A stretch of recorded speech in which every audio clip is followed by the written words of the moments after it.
నమస్తే. ఏబి వెంకటేశ్వరరావు, మాజీ intelligence chief. Chandrababu Naidu గారు ముఖ్యమంత్రిగా పనిచేసిన 5 సంవత్సరాల పాటు ఆయన ఇంటెలిజెన్స్ చీఫ్గా ఉన్నారు. ఇంటెలిజెన్స్ చీఫ్గా ఉండటమే కాదు, ఒక రాజకీయవేత్తగా వ్యవహరించారు. పార్టీ ఫిరాయింపుల్లో చక్రం తిప్పినటువంటి వ్యక్తి. చంద్రబాబు నాయుడు గారికి అత్యంత సన్నిహితుడిగా పేరు పొందినటువంటి వ్యక్తి ఏబి వెంకటేశ్వరరావు గారు. జగన్మోహన్ రెడ్డి గారు అధికారంలోకి వచ్చిన తర్వాత ఆయన మీద వచ్చినటువంటి ఆరోపణల మీద విచారణ చేయడం కోసం వారిని సస్పెండ్ చేశారు. చాలా కాలం సస్పెన్షన్లోనే ఉన్నారు. జస్ట్ బిఫోర్ రిటైర్ అయ్యే ముందు పోస్టింగ్ వచ్చింది, రిటైర్ అయ్యారు. ఆయన ఇవాళ ఒక కొత్త అవతారం ఎత్తారని ప్రకటించారు. ఎక్కడ ప్రకటించారంటే అమలాపురంలో ప్రకటించారు. అమలాపురం ఎందుకు వెళ్ళారంటే ముమ్మిడివరంలో ఉన్నటువంటి శ్రీనుని పలకరించడానికి వెళ్ళారు. ఎవరు ఆ శ్రీను? శ్రీను అంటే 2019 ఎన్నికలకు ముందు జగన్మోహన్ రెడ్డి గారి మీద విశాఖపట్నం ఎయిర్పోర్ట్లో కత్తితో దాడి చేసినటువంటి వ్యక్తి శ్రీనివాస్. ఆ శ్రీనివాస్ను హఠాత్తుగా పలకరించడానికి వాళ్ళు ముమ్మిడివరం వెళ్ళారు. పలకరించడానికి, పరామర్శ చేయడానికి వెళ్ళారా, లేకపోతే ఆ వంక మీద అక్కడ ఒక ప్రెస్ మీట్ని పెట్టి జగన్మోహన్ రెడ్డి గారిని విమర్శించడం కోసం వెళ్ళారా అనేది కొద్దిగా ఆలోచిస్తే ఎవరికైనా అర్థమవుతుంది. మీకు తెలుసు కదా, జగన్మోహన్ రెడ్డి గారు పాదయాత్ర నుంచి కోర్టుకు వస్తున్నటువంటి సమయంలో ఎయిర్పోర్ట్లో 2018లో దాడి చేసి గాయపరిచిన వ్యక్తి శ్రీనివాస్. దాన్ని ఎల్లో మీడియా అలాగే ఏబి వెంకటేశ్వరరావు గారు అది కోడికత్తి దాడి అని ప్రచారం చేస్తూ వచ్చారు. ఈ దాడి జరిగినప్పుడు కూడా ఏబి వెంకటేశ్వరరావు గారు ఇంటెలిజెన్స్ చీఫ్గా ఉన్నారు. అసలు ఇంటెలిజెన్స్ చీఫ్ గారి కుట్రలో భాగమే ఈ దాడి కూడా అని ఆ రోజుల్లో ప్రచారం జరిగింది. అలాంటి శ్రీనివాస్ని వెళ్ళి పలకరించారు. పలకరించి శ్రీనివాస్ చేసింది తప్పేనన్నారు. కానీ శ్రీనివాస్ చేసిన తప్పు కన్నా ఎక్కువ కాలం శిక్షలాగా జైల్లో 6 నెలల పాటు ఉన్నాడు అనేటువంటి మాట మాట్లాడారు. అంతేకాదు, శ్రీనివాస్కు నేను సహాయంగా ఉంటాను, ఆయనకి చేదోడు వాదోడుగా ఉంటాను, ఆయన ఒక మనిషిగా తీర్చిదిద్దడం కోసం అన్ని సహాయాలు చేస్తానని భరోసా కూడా ఆ ప్రెస్ మీట్లో ఇచ్చారు. అన్నిటికంటే చిత్రం ఏంటంటే ఆ ప్రెస్ మీట్లో ఏబి వెంకటేశ్వరరావు గారు 2 ప్రకటనలు చేశారు.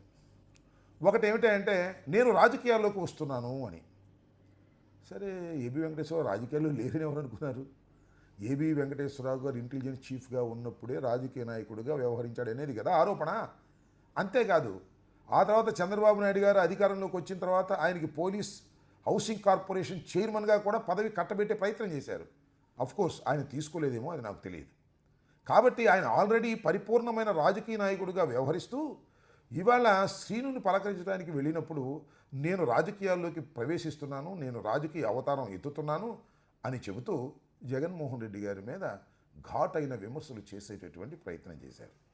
అన్నిటికన్నా మించేంటంటే జగన్మోహన్ రెడ్డి గారి టైంలో చాలా విధ్వంసం జరిగిందని, జగన్మోహన్ రెడ్డి గారు వేల కోట్ల రూపాయలు ప్రజాధనాన్ని దోచుకున్నాడని ఆరోపణ చేశాడు. ఇదేం కొత్త ఆరోపణ కాదు, చంద్రబాబు నాయుడు గారు చేస్తున్నారు, కేసులు కూడా నడుస్తూ ఉన్నాయి. వైఎస్ జగన్మోహన్ రెడ్డి గారు, ఆయన పార్టీ, ఆయన చేసేటటువంటి రాజకీయాల శైలి, రాజకీయాలు అందరూ చేస్తారు కానీ ఆయన రాజకీయాల శైలి సమాజానికి చాలా పెద్ద ప్రమాదకరమని నేను భావిస్తున్నాను. గత 5 సంవత్సరాల్లో జగన్మోహన్ రెడ్డి గారు, ఆయన పార్టీలోని వ్యక్తులు చేసినటువంటి విధ్వంసాన్ని మనందరం కళ్ళారా చూసాం.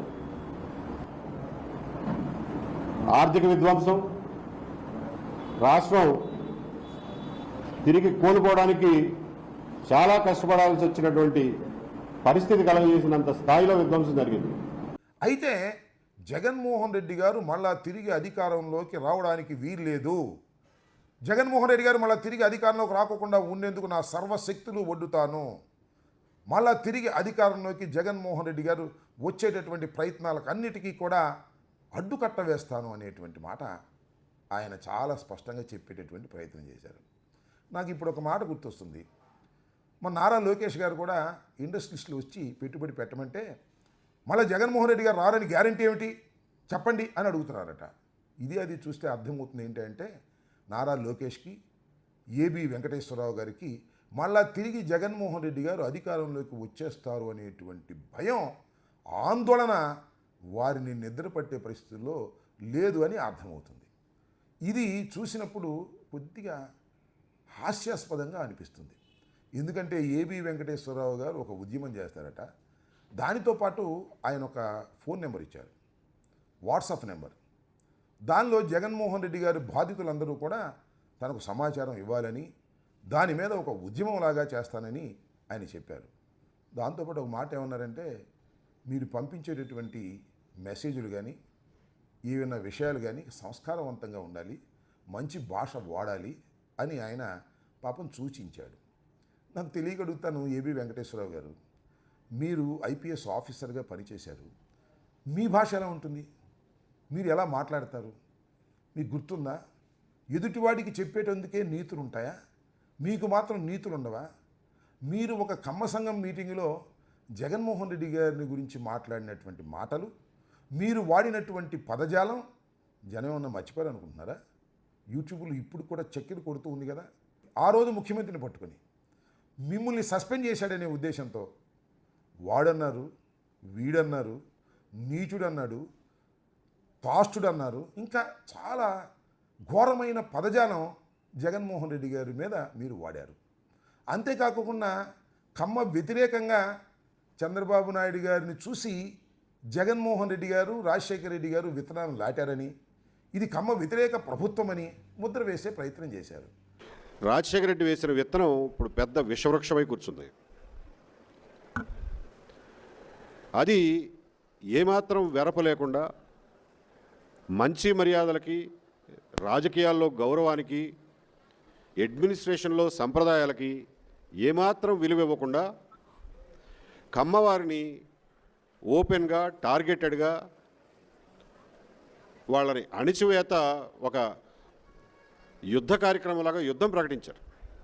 అది వీడు వచ్చిన తర్వాత జరిగినటువంటి కొత్త మార్పు. ఆ పరిస్థితుల్లో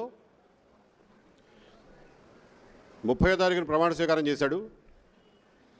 అదే రోజు రాత్రి వాడు ఇచ్చిన రెండో జీవో నా ట్రాన్స్ఫర్ చేశాడు, కానీ పోస్టింగ్ ఇవ్వడు.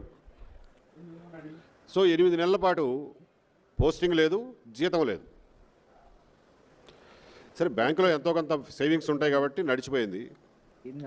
అప్పటికీ కూడా నేనేం కొట్లాడలా, నేనేమి ఎవరితోనూ పోట్లాడలా. అజయ్ కల్లాం దగ్గరికి 2-3 సార్లు పోయి, ఏమంటే పోస్టింగ్ ఇవ్వకపోయారు, బాగానే ఉంది, మరి జీతం కూడా ఇవ్వకపోతే ఎట్లా బతావా? మీ అహంకారం ఏంటి నాకు తెలియగలుగుతాను. మీ అహంకారం కులహంకారం కాదా? మీ అహంకారం కమ్మ అహంకారం కాదా? ఎందుకండి కులాన్ని అడ్డం పెట్టుకుని రాజకీయం చేయాలని ప్రయత్నం చేస్తున్నారు మీరు, ఏబి వెంకటేశ్వరరావు గారు? ఆఫ్కోర్స్ మీరు రాజకీయాల్లో చేరొచ్చు, సన్యాసంలో చేరొచ్చు, దట్ ఈజ్ యువర్ ఆప్షన్. మీరు ఐపీఎస్ ఆఫీసర్గా పనిచేసి రిటైర్డ్ అయిపోయిన తర్వాత మీరు ఏ కార్యకలాపాలు చేసుకున్నా ఎవరికీ అభ్యంతరం లేదు. కానీ జగన్మోహన్ రెడ్డి గారి మీద దూషణ భూషణలు చేసి, స్వర్గీయ రాజశేఖర రెడ్డి గారి మీద కూడా దూషణ భూషణలు చేసేటటువంటి ఒక అహంకార ధోరణితో మీరు వ్యవహరిస్తున్నారు. ఇది మీ పతనానికే కాదు, చంద్రబాబు పతనానికి కూడా దోహదం చేస్తుందనే విషయాన్ని మీరు గుర్తెరిగి ప్రవర్తిస్తే మంచిది అనే విషయాన్ని మాత్రం ఇక్కడ నేను చాలా స్పష్టంగా చెప్పదలుచుకున్నాను. ఏబి వెంకటేశ్వరరావు గారు లాంటి వాళ్ళు 100 మంది 1000 మంది దుష్ప్రచారం చేసినా జగన్మోహన్ రెడ్డి గారికి ఏం కాదు. మీరు ఏ విధంగా భయపడుతున్నారో ఆ భయం నిజం.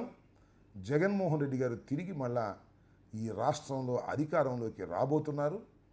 కారణం ఏంటంటే ఈ 11 మాసాల్లో తెలుగుదేశం పార్టీ కూటమి ప్రభుత్వం చేసినటువంటి అరాచకాలు, ప్రజా వ్యతిరేకమైనటువంటి నిర్ణయాలు, సంక్షేమ కార్యక్రమాలు అమలు చేయటంలో విఫలం, ఇవన్నీ కూడా జగన్మోహన్ రెడ్డి గారిని మళ్ళీ గుర్తు చేస్తున్నాయి.